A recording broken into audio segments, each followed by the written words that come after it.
Hey guys, what's up? I'm Boot. We're in New Jersey, and I'm back with Allie today for another one of the 31 Days of Horror on my channel. Today we're going to talk about a little movie called The Amityville Horror. And this is a remake of the original Amityville Horror movie. This one featuring, Ryan Reynolds and Melissa George. It's a very strange movie because seeing Ryan Reynolds in a horror movie really threw me off a little bit at first.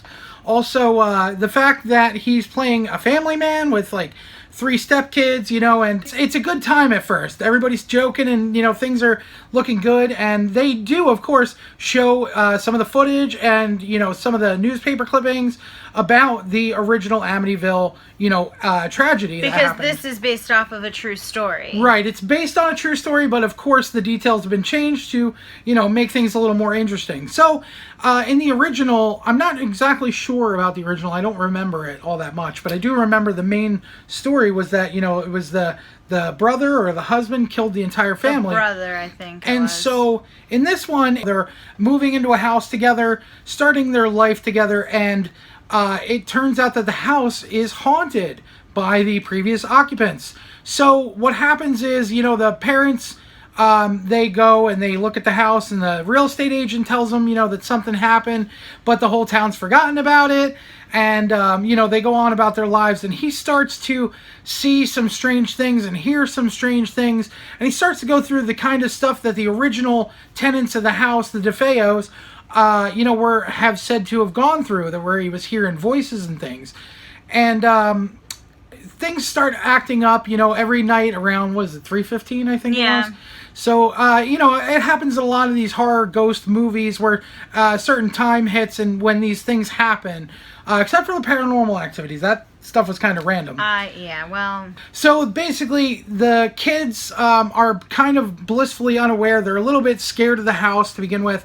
The sister sees a little girl that lived there by the name of Jody and, talks about her frequently during the movie. Also, the youngest brother, he also hears things and doesn't really see anything yet, but, it's enough to scare him.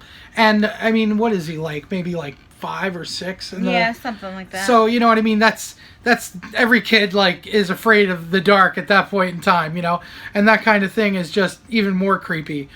So, basically, they followed up on it being so creepy, and then the parents decided they needed a night out.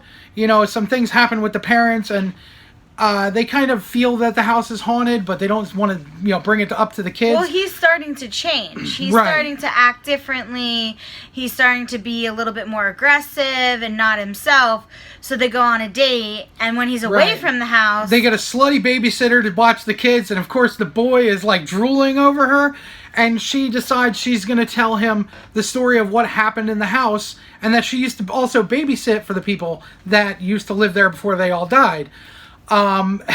Basically, at that point, things take a turn for the worse, and it just cracks wide open. Everybody knows the house is haunted now. Everybody knows that the daughter is seeing this dead girl, and and they lock her in the closet. They lock the babysitter in the closet, with the dead girl, and the dead girl attacks her. And I mean, it's just crazy. There's a lot of stuff that happens, behind the scenes that they don't see right away, but then later on, he starts to hear voices, and he starts to go into this whole thing. Although there was a priest. Yeah, of course, in every movie that has a haunting, there's a priest and an exorcism type of thing.